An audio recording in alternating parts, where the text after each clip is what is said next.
Luis Posada, a Ana María y a Javier por la bienvenida a la acogida en Casa de América.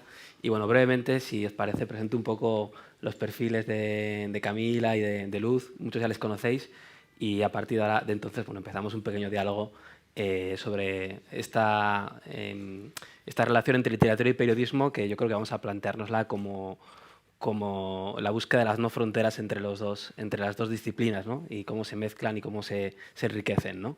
Bueno, Camila, como han ido diciendo, es muy polifacética, empezó siendo autora de teatro, ahora presenta una película, está aquí por una beca de residencia literaria y es autora de los libros de Los accidentes, Mis accidentes, Estamos a salvo y una crónica de la que veníamos hablando el día que se apagó la luz, ¿no? Que es una crónica sobre un incendio que hubo en Buenos Aires, luego hablaremos de ese libro. Y bueno, Luz Sánchez Mellado yo creo que es una periodista aquí muy conocida en nuestro país, habitual colaboradora del País desde hace más de 30 años y bueno, bien conocida. Sus artículos de prensa están recogidos, creo que entre otros libros, en Estereotipos, ¿verdad? Y también tienes alguna semblanza, alguna... Estereotipas. Estereotipas. Bueno, mi memoria falla y... Luego vamos con ello. Y tienes alguna crónica como Ciudadano Cortés, ¿verdad? A modo de libro, una larga semblanza también de un personaje, ¿no?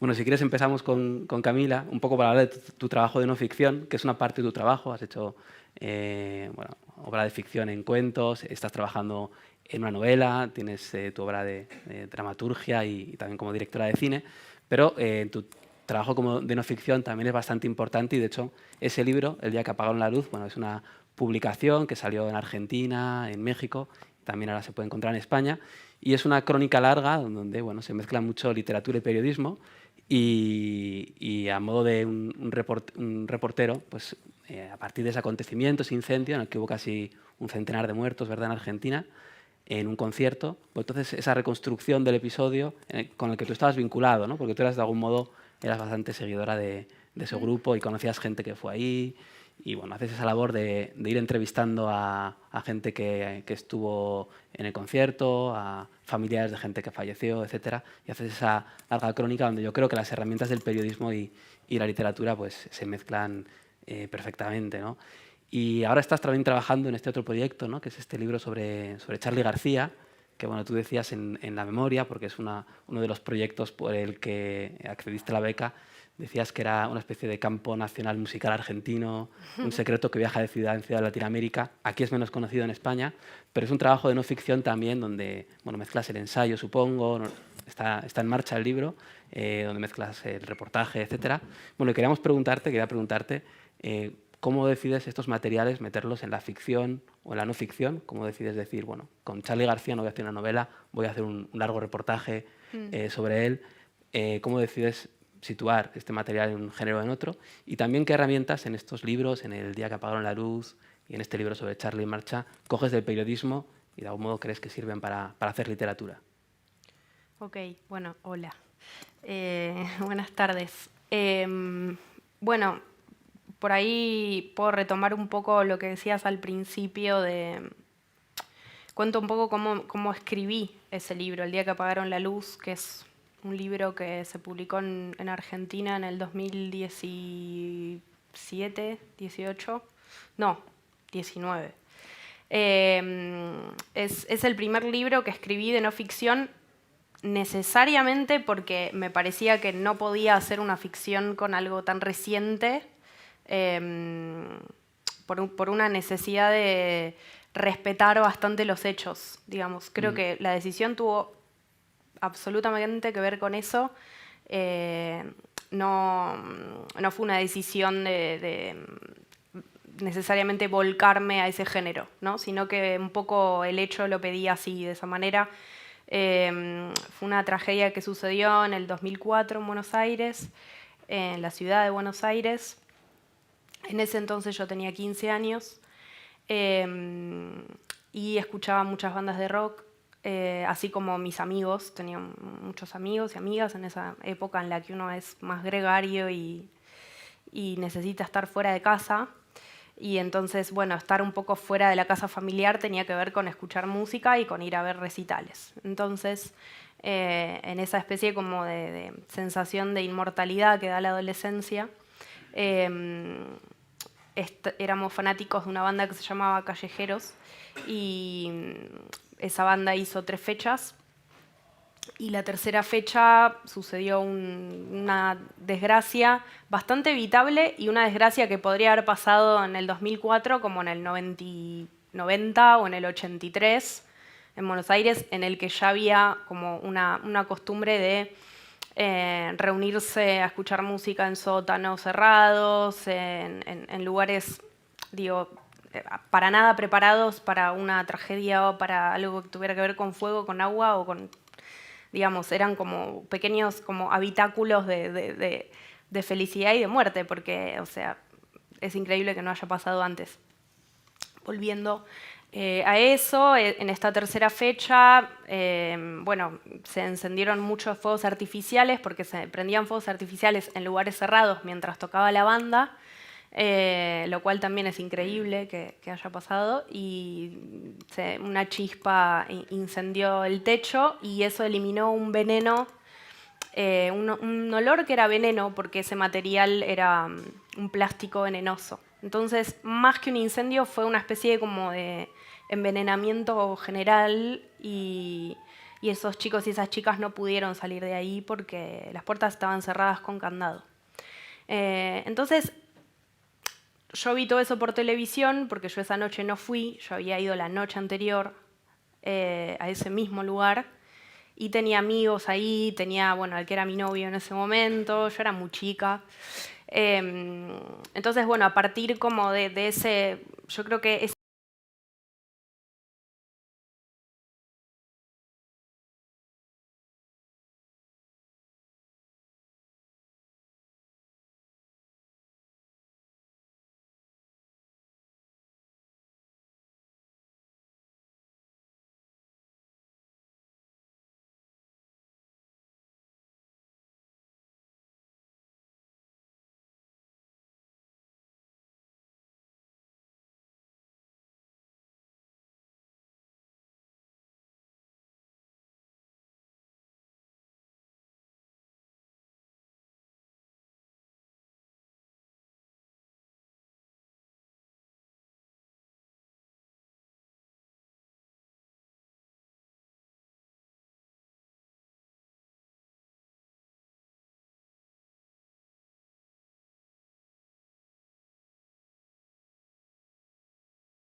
entonces creo que fue un poco como es el recorrido y algo yo creo que hubo también del trabajo que fui haciendo como más de dramaturga o de directora en relación al teatro, porque para mí el libro El día que apagaron la luz tiene como una cosa medio teatral en un punto, porque hay como una especie de coro de voces contando no necesariamente esa noche, pero contando esa época, contando cómo era vivir en Buenos Aires en los 2000.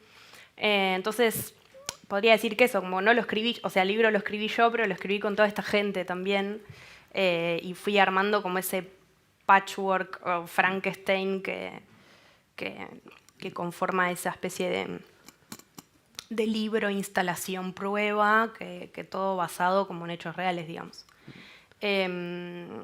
Y después con el proyecto nuevo con el que apliqué para la residencia, no lo tengo en absoluto claro, viste que es loco que uno tiene las cosas muy claras cuando ya las hizo y ya las publicó y ya está. Como cuando estás empezando, lo único que no tenés es claridad, pero sí tengo como algunas intuiciones, sensaciones que me gustaría repetir algo del procedimiento del día que apagaron la luz.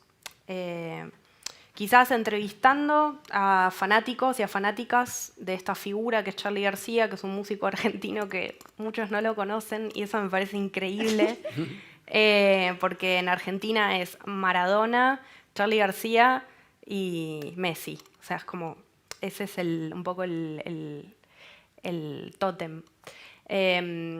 Y entonces, bueno, estoy empezando a eso, como a diseñar una especie de ensayo sobre qué me pasa a mí cuando escucho esa música, o sea, tratando como de desentrañar un poco qué hay ahí, y sí queriendo hablar con fanáticos y con gente que quizás no lo conoce, como que hay, esas voces también me interesan, las que no tienen idea quién es Charly García y que quizás escuchan por primera vez una canción a ver qué les pasa, no sé, como un poco trabajar con todo eso. Sí, es verdad que el día que apagaron la luz tiene algo de reconstrucción de una comunidad, y parece, pues eso también creo que se hace en el teatro argentino, ¿no? De a veces de evitar la ficción y entrevistar a gente y ponerles a hablar, ¿no? A contar sus historias, ¿no?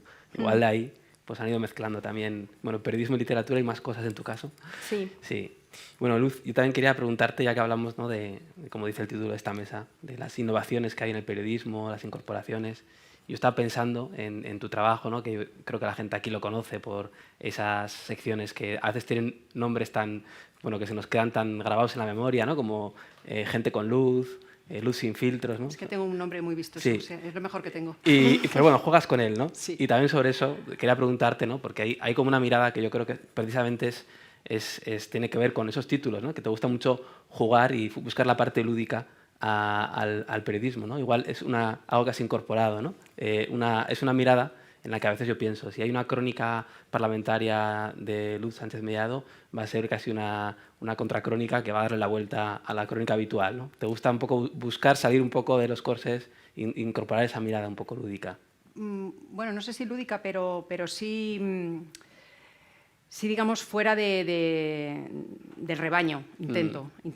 Sí, de lo más Cada uno ortodoxo, digamos, ¿no? intenta diferenciarse de alguna manera. Bueno, yo lo primero que quiero decir es que estoy fascinada con Camila porque, claro, es insultantemente joven, talentosa, es actriz, es dramaturga, es periodista, está escribiendo una novela, está en Madrid con una residencia literaria, o sea, te envidio profunda y asesinamente. No. Y dicho esto... Periodista no soy. Bueno, pero en España, no sé si en Argentina está tan regulada o no la profesión como en España, pero en España ni siquiera somos tan poco corporativistas, aunque algunos nos acusen de lo contrario, que ni siquiera hace falta el título. Es más, hay mucho intrusismo y algunos pasan por serlo, ¿no?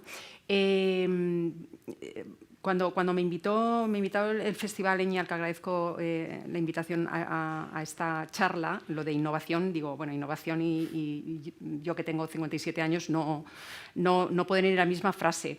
En mi caso, yo soy una reportera convencional. O sea, una reportera de toda la vida, una periodista que se formó en la Facultad de Ciencias de la Información, donde respondíamos a las 5 preguntas del periodismo, ¿no? Y ahí siempre tuve la inmensísima suerte irrepetible de que empecé a trabajar en lo que es la Biblia del periodismo en España, que es El País.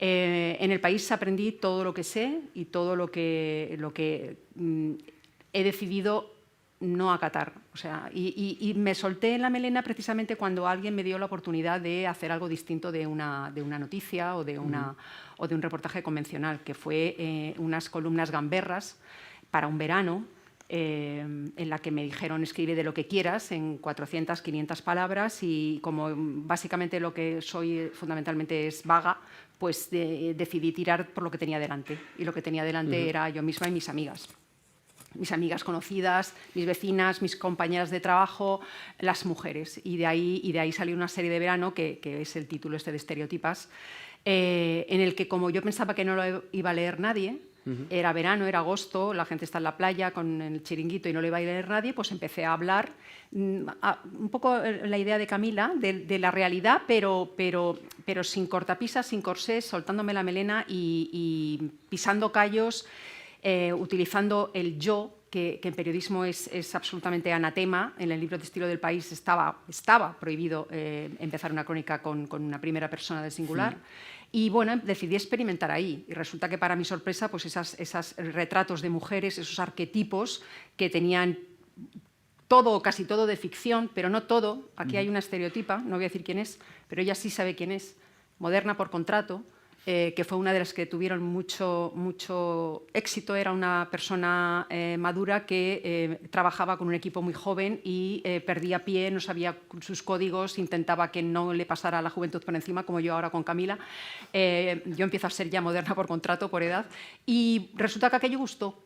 Y entonces esa primera persona del singular, esa mirada sobre lo que pasa en la sociedad, no necesariamente periodística pura y dura de las 5 preguntas, pero sí con una mirada personal, pues empecé a aplicarlo en los reportajes, en las crónicas y en las entrevistas incluso.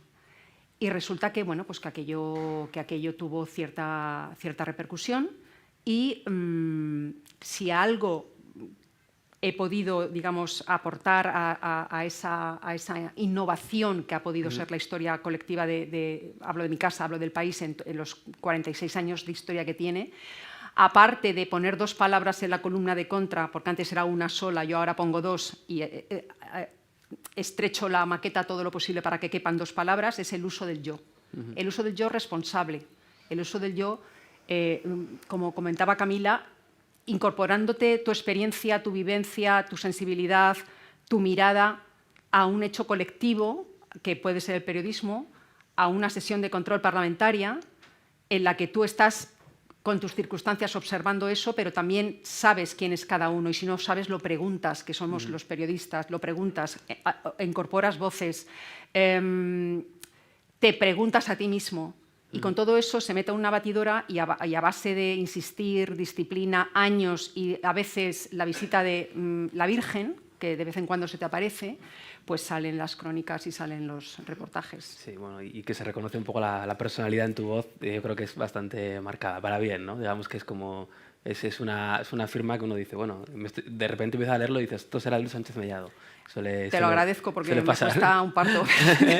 Es verdad, yo creo que, no sé, en el caso de Camila y en el caso de... hablabas de un libro de no ficción y hablábamos antes en la trastienda de que en Argentina es una tradición consolidada y con muchas personas que la cultivan y con público. En España es un boom últimamente. Tanto desde el despegue de las plataformas digitales de contenidos como de editoriales especializadas, la realidad vende, la realidad bajo un prisma, bajo una mirada.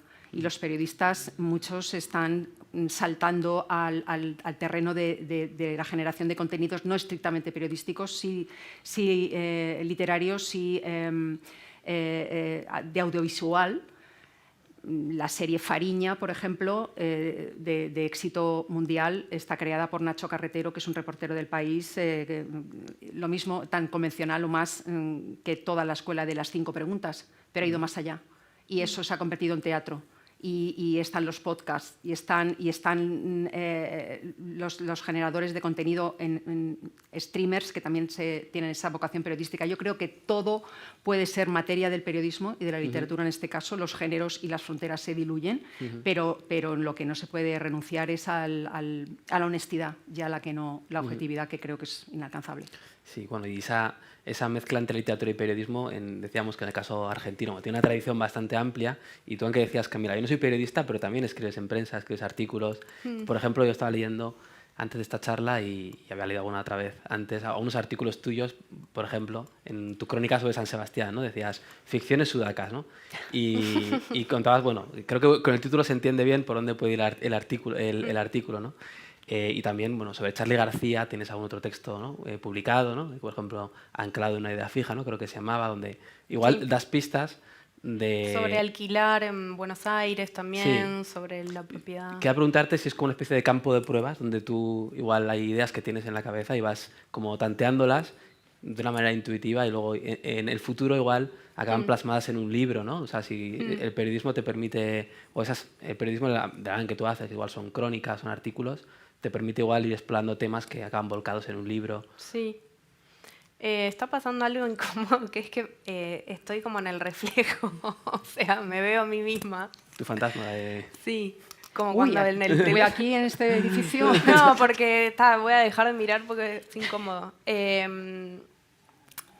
No, sí, yo empecé a escribir en La Agenda, que es un medio, bueno, de allá de Argentina, que en La Agenda tienen varios columnistas que no son necesariamente periodistas, son más que nada escritores de narrativa, que tienen o sea, que van escribiendo sobre distintos temas.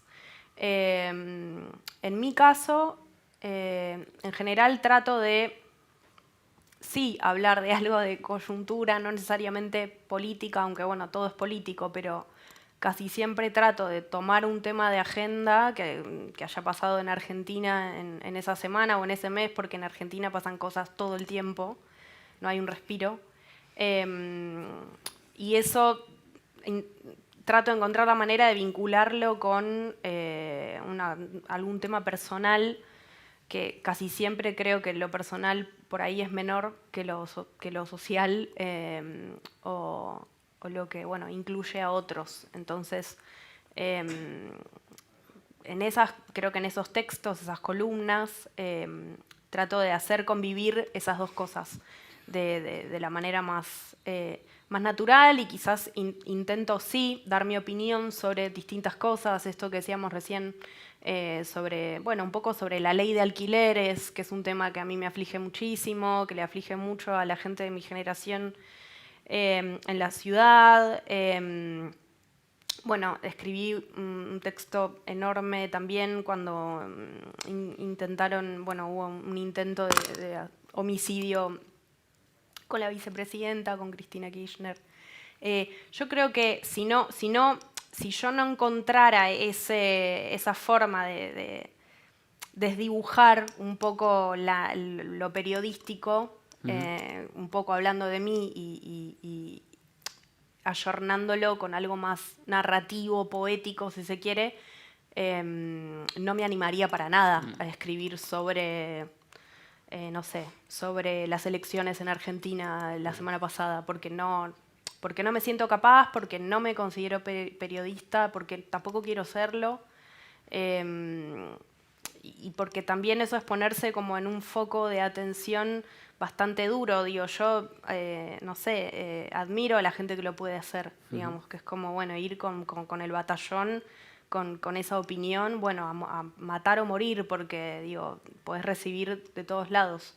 Entonces creo que un poco lo que hago en la agenda es tratar de hacerlo de una manera un poco más lateral,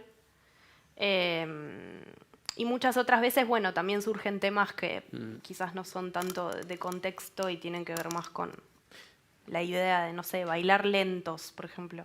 ¿Por qué ya no se bailan lentos? No sé, digo, es un tema sobre el que escribí hace poco. Pero digo, me parece que es en general encontrar un tema sobre el que uno tenga algo para decir. Pero eso es periodismo. Vamos a ver, es periodismo bajo otro punto de vista. Claro, Sí, estás hablando de cómo cambian las cosas, estás hablando de captar el aire del tiempo, estás hablando de crear atmósferas, bueno, es periodismo, vamos a ver. Claro, ¿qué es periodismo? Si todo es esta tautología de si todo es machismo, nada es machismo. Si todo es periodismo, nada es periodismo. Yo creo que es que el periodismo es todo.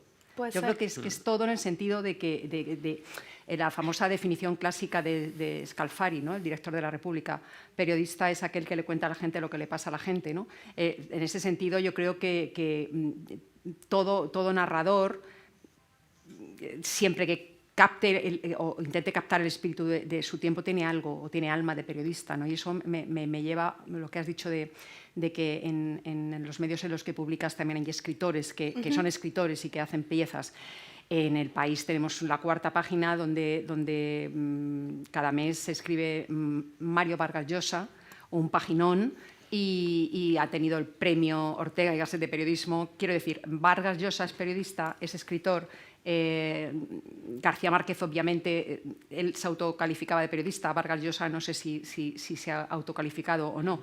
Yo creo que, mira, teníamos en El País un maestro, Miguel Ángel Bastenier, de la Escuela de Periodismo del País, un gran corresponsal, ha fallecido no hace mucho, y tenía una gran frase que decía que hay, bueno, aparte de otra que es maravillosa, que es que cualquier texto que tú presentaras a edición decía sobra un tercio.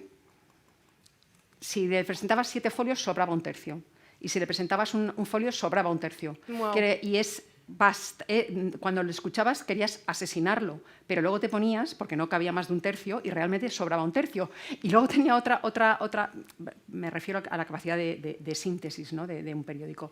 Y luego tenía otra frase que también me gusta mucho, que es que en un periódico hay periodistas y escritores de periódicos, y a veces es la misma cosa y otras no, ¿no? Y yo creo que en ese sentido todos los que aspiramos a retratar o a estar en la sociedad y a aspirar a contarla, tenemos algo de periodistas. Así que nada, eres colega, Camila. Bueno, está bien. Creo. Sí, esos textos, Camila, que tienes que son como a veces de otro tipo de inquietudes, son a veces de crónicas de cultura popular argentina, ¿no? Pero bueno, yo, volviendo a lo de Charlie ya, por cerrar ese tema, que es como un proyecto en el que has venido aquí, cuando llegó el proyecto y dije, bueno, y es que ya he leído a Camila hablar de Charlie García en varios artículos, ¿no? Y digo, no me sorprendió, digo, estaba bastante obsesionada con Charlie García. Sí. Y digo, bueno, igual puedo encontrar las pistas de por dónde va a ir el libro, ¿no? Porque dices hay alguna crónica que cuenta cómo va a la televisión en Argentina y dice Charlie García, no me interesa a la gente con menos de 3 personalidades porque soy esquizofrénico por partida doble, ¿no? Y digo, bueno, pues como que dices cosas así como rasgos muy de personajes como muy fuertes. Digo, bueno, de ahí igual encuentras pues, la semilla de tus libros, ¿no? No sé si te puede servir o hay pistas ahí de tu trabajo. Sí. Siempre hay como pequeñas obsesiones con distintas figuras ¿no? del ambiente, sean artistas, sean deportistas, sean, no sé, científicos. En un momento me acuerdo que me encanté bastante con Simone Biles, que empezó a hablar de la salud mental en los Juegos Olímpicos, como había algo de eso, como de ese mix entre la salud física y la poca salud mental, y ella haciendo esas declaraciones y saltando y con ese cuerpo, pero a la vez perturbada. Me parecía que ahí había como totalmente una historia para contar que yo no la escribí, pero no sé, digo, como ese cúmulo de cosas a mí me interesó muchísimo. Después, hace unos años escribimos una obra con mi amiga, colega Eugenia Pérez Tomás, que es una escritora argentina, que se llamaba En lo alto para siempre, que era una obra que era como una especie de ensayo sobre la obra de David Foster Wallace, del escritor norteamericano, ese escritor tan brillante y tan atormentado que se terminó suicidando. Y era una obra en la que es una obra que habla sobre el suicidio, pero también sobre la vida, y las dos teníamos una especie de fascinación por David Foster Wallace, que después ya a los 30 y pico se te va esa fascinación porque es demasiado oscuro y no se puede estar siempre ahí abajo. Y después con Charly García también me parece que es de vuelta, ¿no? Una fascinación, más allá del chiste de que, bueno, Charly García podría ser otro músico.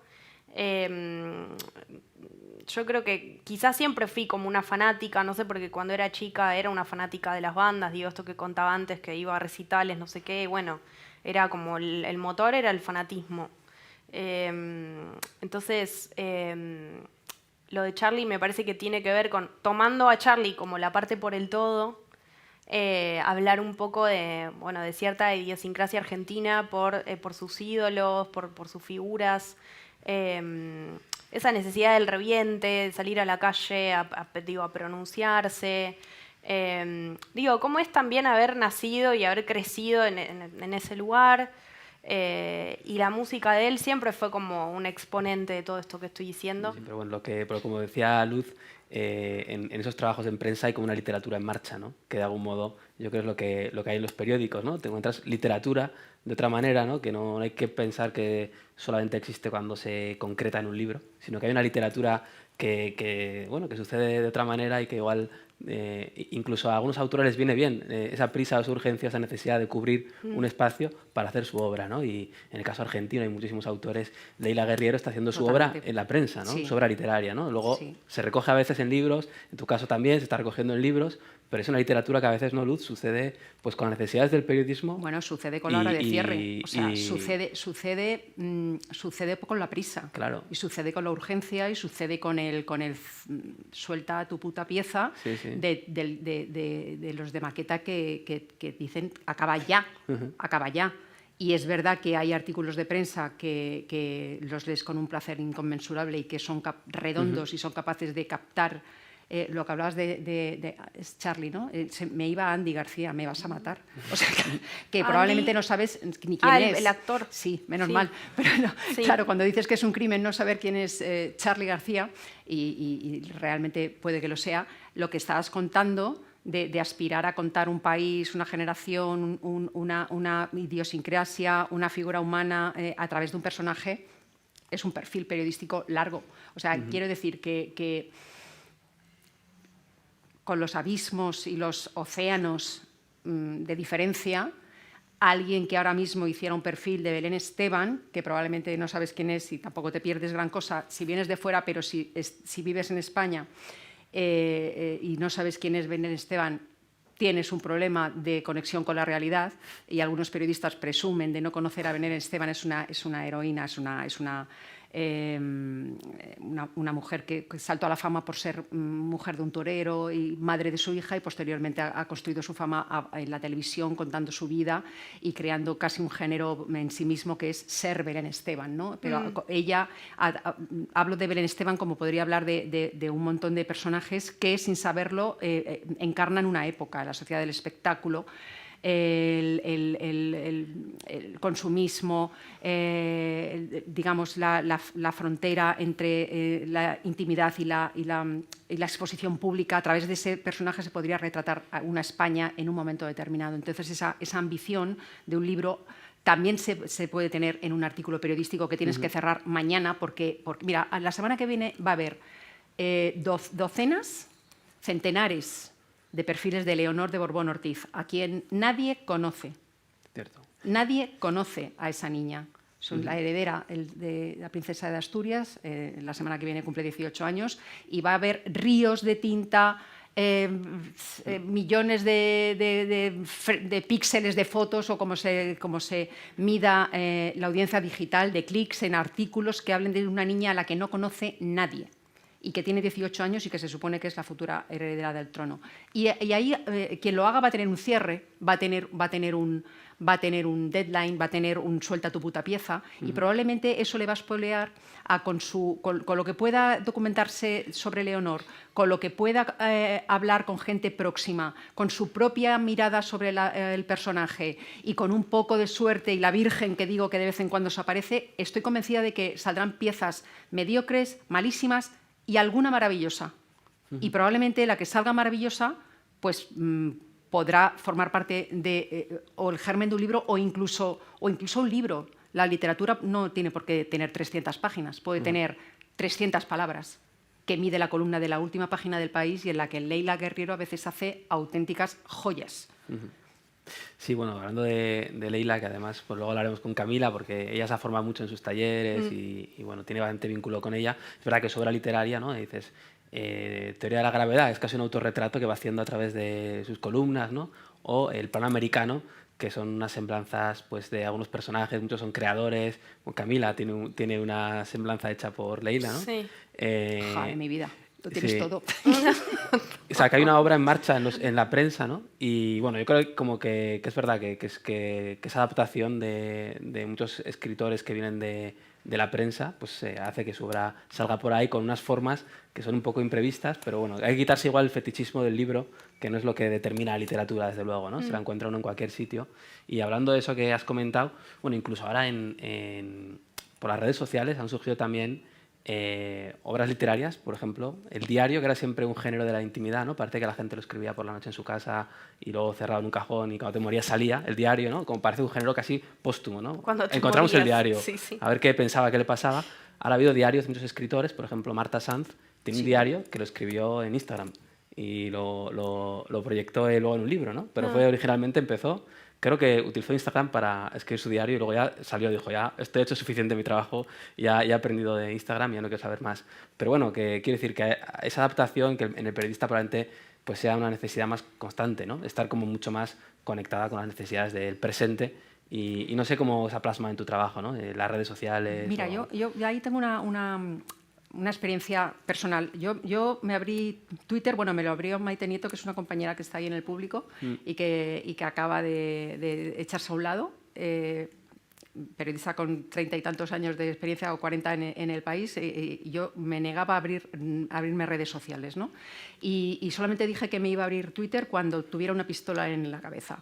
Y me la abrí cuando estábamos todos en la plantilla del país amenazados por un ERE que iba a echar a la calle a 150 compañeros y no sabíamos quiénes éramos los 150. Y entonces empecé a tuitear suicidamente, poniendo a parir a mis jefes, al ERE, al capitalismo, en fin, al statu quo, hasta que me di cuenta de que aquello se leía. Y de que no solamente se leía quien me seguía, se leía. Y de hecho yo creo que mis 2.000, 3.000, 4.000 primeros seguidores de Twitter fueron gente que dijeron, esta está loca, la van a echar. No me echaron. No me echaron, pero bueno. Cuando empecé a controlar un poco el medio, para mí fue un gimnasio verbal, porque eran 140 caracteres y para mí aquello fue como una especie pues eso, del reto personal de meter una noticia, un pensamiento, una reflexión, una chorrada, una greguería en 140 caracteres y me sirvió para eso y también para dar a conocer para el autobombo, ¿no? Que es un género literario en sí mismo y periodístico, que es anunciar tu trabajo, ¿no? Pero me di cuenta del poder que tenía eso. Y también me di cuenta como lectora del ingenio y de la posibilidad que tenía como medio de comunicación, incluso como creación literaria, porque como decía antes, en los miles de artículos que van a salir de Leonor la semana que viene, habrá auténticos ñordos y habrá auténticas gemas. Pues en Twitter pasa lo mismo. Hay microcuentos sonrojantes de malos y, sin embargo, hay piezas de orfebrería muy buenas. Me acuerdo del primer Manuel Bartual, que fue un tipo que empezó un hilo contando una historia fantástica y todo el mundo, ¿quién es Manuel Bartual? Y, de hecho, luego acabó en un libro. No es periodístico 100%, pero sí tiene esa aspiración de conexión con la realidad. Y a mí me interesa, como me interesa un buen podcast, como me interesa un buen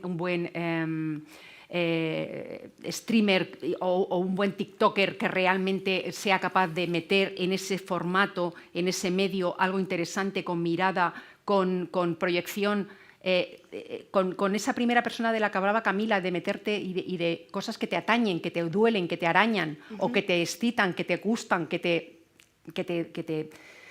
atañen, ¿no? Yo creo que en eso consiste la creación de una cierta marca personal. Cuando hablabas del estilo y cuando hablabas de... Yo creo que en eso reside la singularidad, ¿no? De tratar de que entre toda la maraña, entre toda la oferta y sobreoferta informativa, literaria, en las mesas de las librerías, que una novedad sepulta a otra, el hacerse ahí un hueco, intentar que aquello brille, pues reside en eso, ¿no? En que las cosas te arañen y tú arañes o pretendas arañar al prójimo.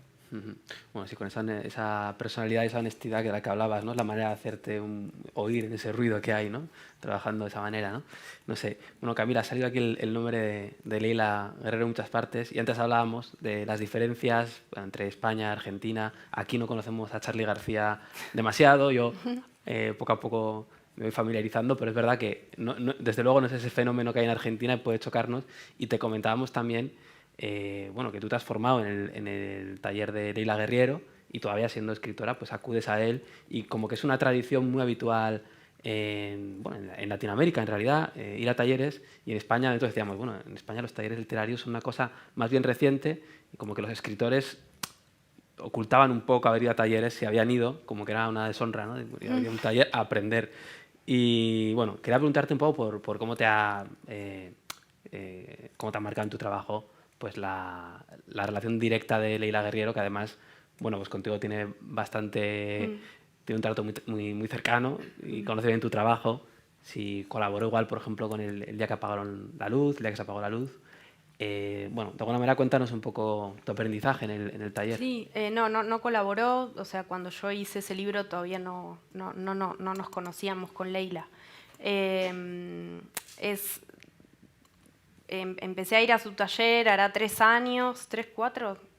Pasa que con la pandemia en el medio es como el agujero negro, no sabes qué pasó, pero bueno, ponele que 3, 4 años.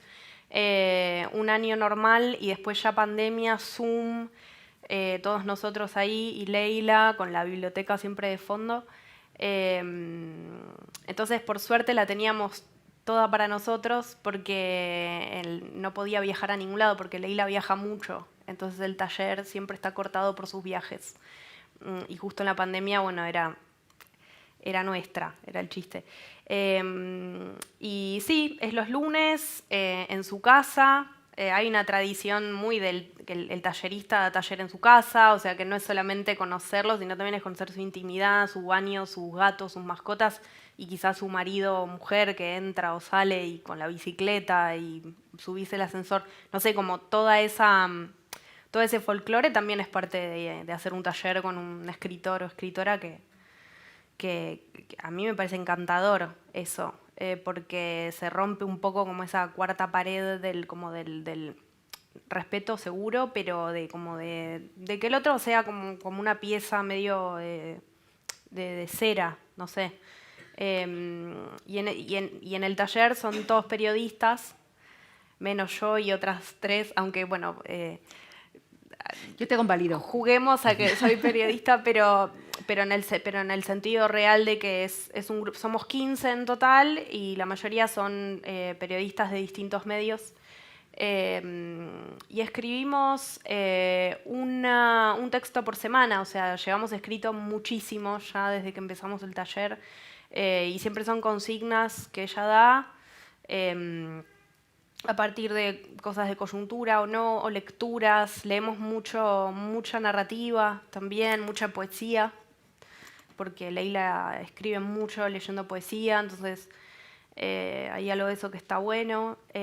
Y también, bueno, esto que decís que no hay talleres acá y tampoco había tanto psicoanálisis, no sé ahora, pero se parecen bastante el taller y la terapia. O sea, como que hay algo de... Pues ahí hay un tema.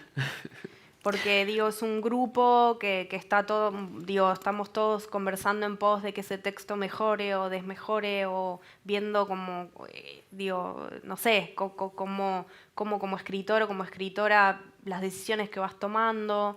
También, obviamente, está la palabra de la tallerista, ¿no? Que es Leila, que siempre cierra con lo que ella tiene para decir, pero, digamos, somos todos un grupo que nos conocemos muchísimo, porque además... escribimos sobre cosas muy íntimas. O sea, esa gente sabe cosas de mí que no sabe mi mamá. No sé, digo, como... Y eso es bastante parecido a la terapia. En un living, digo, no sé, todo hace sentido ahí.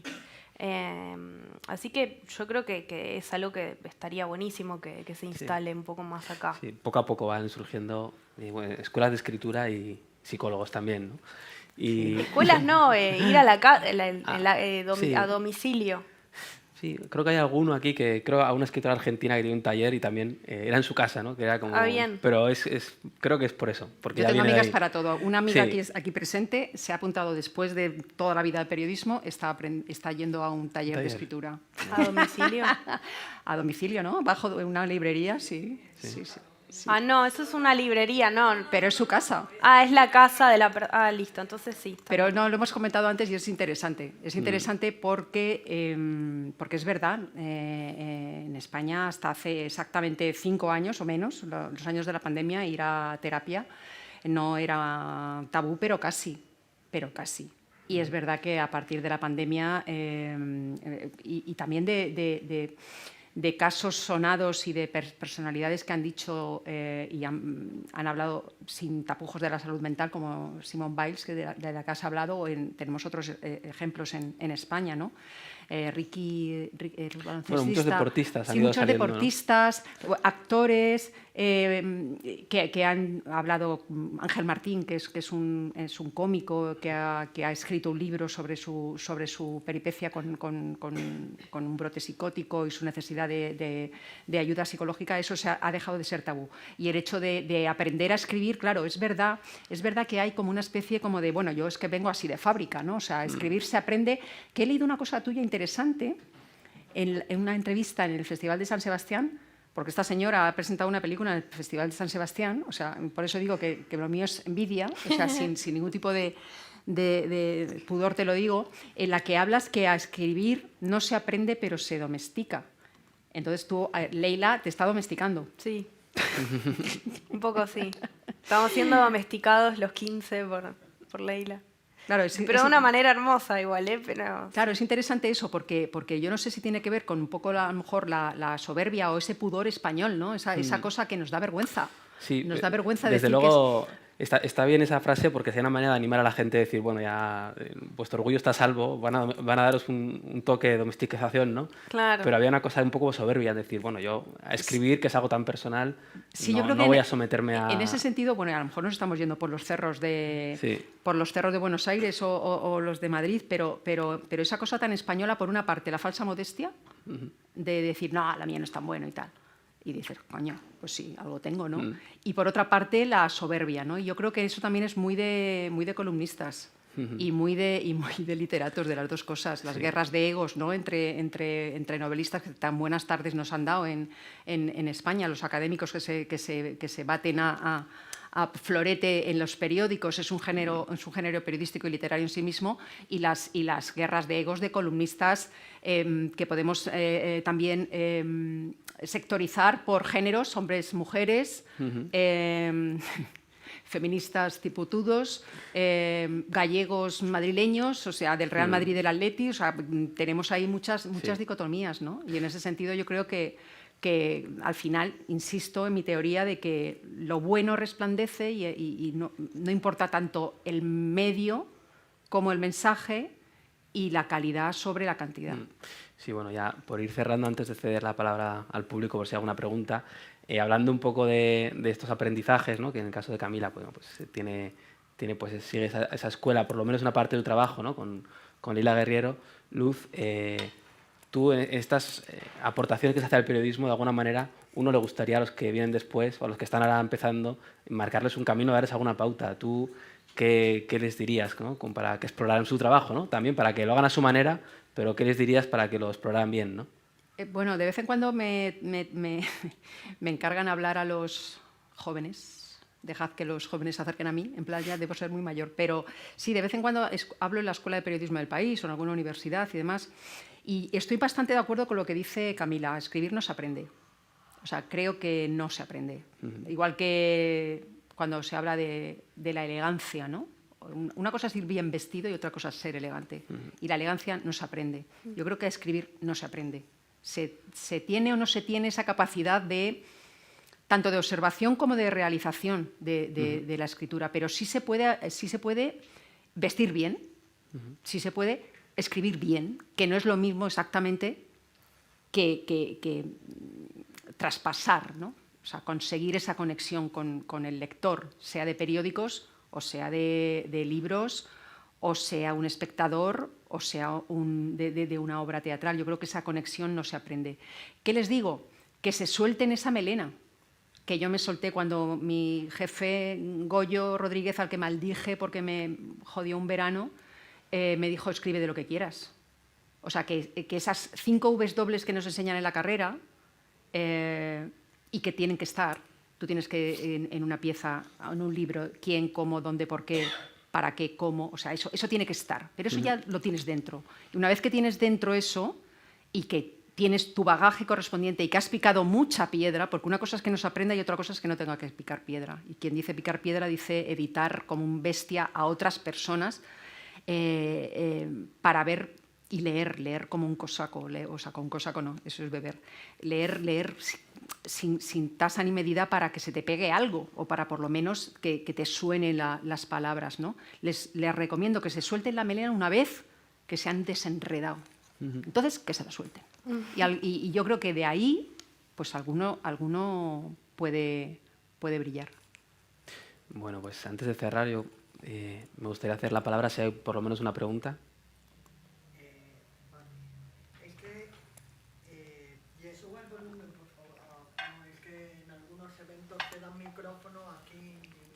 Pues sí. Se escucha igual. Bienvenida Camila, me da intriga el día que se apagó la luz. yo pensé, a lo mejor nos va a hablar de Venezuela, como en Venezuela hay apagones diarios, digo, nos hablará de Venezuela. He visto que tú con 34 años, si no me equivoco, eres actriz, eres literaria, y es que he visto que curioso el día que se apagó la luz y luego has escrito otro libro, Estamos a salvo. Digo, madre mía, se apaga la luz y estamos a salvo. Que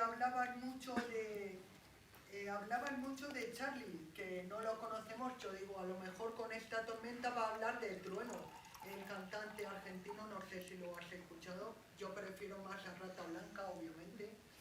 Y es que yo digo, seguramente vendrá con un mate aquí, no sé si es de Uruguay o de Argentina, no lo sé. No, de los dos, sí, sí. Es que digo, a lo mejor me dice Uruguay y los uruguayos Argentina.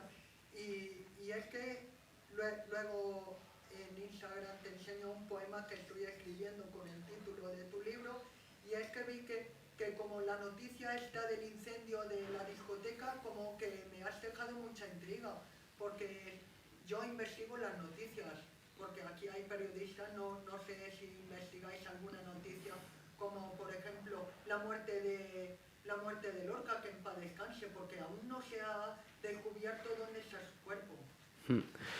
Sí, yo creo que al final sí es una pregunta de cierre que está bien igual, Camila, para que nos cuentes, ¿no? El día que apagaron la luz. Yo recuerdo al leerlo que al principio hablabas de que te había traumatizado y usabas la primera persona, y a partir de ahí prácticamente te ponías al otro lado de la barrera, ¿no? Usando las técnicas del periodismo, ¿no? No sé si ese era un poco así, ¿no? El germen era algo que te había marcado a ti de muy adolescente, Sí. Y luego habías decidido, bueno, hacer una novela, como dices tú, un coro, ¿no? De gente, Sí. que es como lo presentas, ¿no? Exacto, sí. Es eso. Bueno, pues yo creo que con esto, muchas gracias. Gracias. Y damos por cerrada la charla. Gracias.